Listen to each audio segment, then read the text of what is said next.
cheat day ka ba? And ano yung mga kinakain mo? Hello everyone! Welcome to my channel. My name is Aileen. Our question for today is... Miss Aileen, ako may question lang. May cheat day ka ba?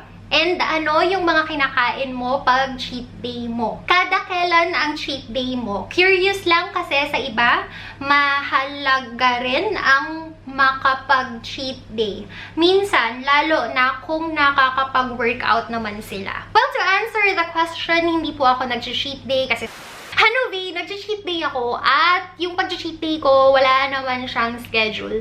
Minsan kasi kahit nagpi-PMS ako, hindi naman ako nagki-crave ng kahit na anong pagkain.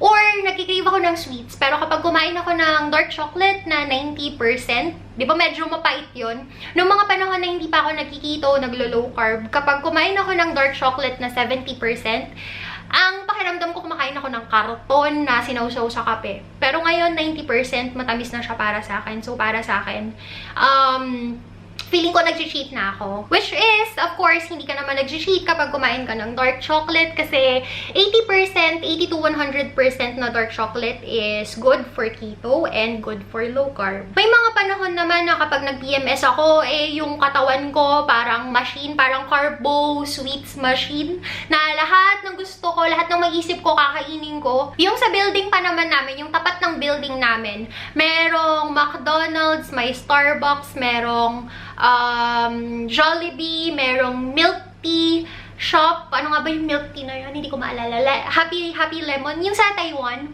Tapos, merong 24 hours na Burger King, 24 hours. Marami mga fast food sa tabi namin. Tapos, tatlo na supermarket yung 24 hours na open sa tabi ng building namin or sa gilid-gilid ng building namin. Kaya, anytime na mag-crave ako ng kahit na super accessible siya. May mga times na kapag nag-crave ako, enough na nagagawa ako ng keto version. For example, favorite ko kasi yung donuts at saka cake. Kapag nag-crave ako ng cake, chocolate cake or donut, ang gagawin ko, magmamag cake na lang ako. Yung dark chocolate yung powder, tapos hahaluan ko lang ng sugar, eggs, ganyan. Super satisfying na yun for me. Tapos iinom lang ako ng coffee na merong sobrang daming full fat na whipping cream, which for me is lasang Starbucks na latte. Pero depende sa milk na gagamitin. Kasi may mga milk or merong mga whipping cream na hindi masarap. So for me, lahat ng pagkain na yun is cheat day na. Which is, hindi pa rin counted na cheat day. Kasi keto approved naman lahat ng kinain ko. Pero pag hindi pa rin ako satisfied sa mga yun, kumakain lang ako. Spaghetti. Recently, kahapon, kumain ako ng spaghetti. Tapos maraming chicken. Kasi nagki-crave ako. And kumakain lang ako. Tapos, yung mga tips na sinabi ko sa inyo dun sa previous video or dun sa isang video ko na apple cider vinegar, intermittent fasting, ganun, ginagawa ko lang yun. Pero hindi madalas. Siguro nangyayari lang yun sa akin every 2 to 3 months. Actually, hindi. Mga 3 to 4 months. Hindi ako talaga masyado nang nagkikrave. Although, super sweet tooth ko before, magmula nung naging fat adapted ako, hindi na ako masyadong nagkikrave ng mga sweets. Tapos, ayoko na rin uminom ng milk tea kasi para sa akin sobrang tamis niya. If nagigilty kayo kapag nag-cheat day kayo, enjoyin nyo lang. Basta siguraduhin nyo na kapag mag-cheat kayo or kakain kayo ng pagkain na high carb, yung masarap na, nag-cheat na lang kayo, yung yung tsaka pa yung lasa, diba? Don't feel bad about yourself kapag nag-crave kayo ng kung ano-ano. Kung nagsisimula pa lang kayo sa keto, low carb, or intermittent fasting, tapos ang goal nyo is to lose weight, then dun muna kayo sa mga keto-approved na mga versions ng mga cheat meals. Ako, hindi na kasi ako masyadong strict pagdating sa pagkain kasi nga hindi naman na ako nagtatry mag-lose ng weight.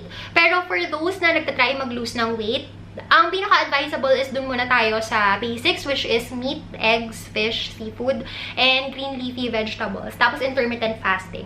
Kung medyo nagki-crave pa rin kayo, wala pa kayo dun sa phase na keto adapted na kayo, tapos hindi naman kayo nagmamadali na maging keto adapted. Kasi hindi talaga advisable na kapag nagsisimula ka pa lang, puro keto sweets na yung kinakain mo. Pero kung medyo nagki-crave ka talaga, tapos hindi ka naman nagmamadali na mag-lose ng weight, then sige lang, enjoy mo lang. Basta kahit pa konti-konti lang. Enjoyin nyo lang yung keto, enjoyin nyo lang yung low carb, enjoyin nyo lang yung weight loss journey ninyo or yung journey nyo towards health. Mas magagawa nyo siya consistently kung para sa inyo nakaka-enjoy yung ginagawa ninyo. Kasi kung pinaparusahan nyo ng pinaparusahan yung sarili ninyo, yung tipong isang linggo mo na kinikrave yung cake, tapos hindi pa rin siya nawawala sa isip mo. Ang dami mo nang kinain na cake na keto version pero hindi ka talaga nasa-satisfy. Ibig sabihin, 1 week mo na rin pinapahirapan yung sarili mo. Kung nung day 1 pa lang sana or day 2, day 3, kinain mo na yan. Tapos, in-exercise mo na. Ininuman mo na ng apple cider vinegar. Tapos, nag-intermittent fasting ka na ng 24 hours or less, di sana na-burn na yung glucose na nag-gain mo nung kinain mo yung cake na yun. Ang masama pa doon, kapag dinedeprive mo yung sarili mo, kapag nag-cheat ka once, hindi ka na makakabalik sa healthy way of eating. Or, mahihirapan ka na bumalik. Kasi nakatikim ka na naman napa-heaven ka na naman Naalala mo na naman yung lasa ng mga favorite mong pagkain Ibig sabihin, mahihirapan ka nang bumalik. Puro ka na bukas na lang ulit ako mag-exercise. Bukas ko na lang kakainin ulit yung salad ko. Hanggang sa mabulok na yung avocado mo sa ref. Sayang naman tayo, mahal-mahal yan. Bigay mo na lang sa akin. Pero guys, huwag po tayong pilosopo. I'm not encouraging you to cheat every day, every week, or every month. Mag-cheat ka lang kapag hindi mo na talaga kaya yung cravings or meron kang party na pinuntahan, tapos wala ka talagang makain dun. Yung alam mo yung mga special locations. Imagine niyo siya na parang treat nyo yon sa sarili nyo dahil naging well-behaved kayo pagdating sa health ninyo. Which is parang pangit kasi yung treat ninyo dun sa magandang action na ginawa ninyo is para ma-reverse yung ginawa, para ma-reverse siya. Pero kung natuwa naman kayo or nasarapan naman kayo sa pagkain na kinain ninyo, then okay lang yun. Huwag kayo masyadong mag-guilty. Bawian nyo na lang siya. Kung hindi naman kayo masyadong madalas nag-cheat day, huwag kayo mag-guilty. Okay lang yan. Sige lang. Proceed na lang kayo agad. Pagkatapos yung mag-cheat day or before and after nyo mag-cheat day, gawin nyo na lang yung tips ko dun sa isang video para makabawi kayo agad at para makabalik kayo agad sa ketosis.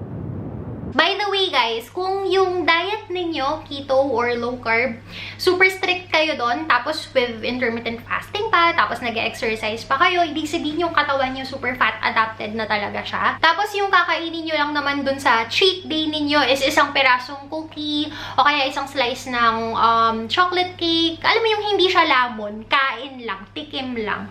Huwag kayo masyadong matakot. Okay lang yun. Kung yung cheat na gagawin ninyo is by eating isang pirasong whatever lang naman, hindi naman siya yung cheat buffet, hindi naman siya yung cheat week, cheat day. Tapos yung normal diet ninyo is nagpo-follow talaga kayo strictly kay keto or low carb. Tapos with matching exercise and intermittent fasting, may possibility pa nga na hindi kayo ma-kick out sa ketosis Kung ma-kick out man kayo sa ketosis, kakaunti lang naman yung kinain ninyo. Kaya pag bumalik na kayo dun sa previous diet ninyo, yung normal diet nyo, plus exercise and intermittent fasting, mabilis lang rin mauubos yung glucose at saka glycogen na naipon ulit sa katawan ninyo. Kaya huwag kayo masyadong mag-guilty, enjoy nyo lang ang buhay. Basta a little of everything, hindi naman nakakasama. Again, hindi ko kayo ini-encourage na mag-cheat ha. Minsan-minsan lang, to treat yourselves lang. Thank you so much for watching and have a good day. Bye!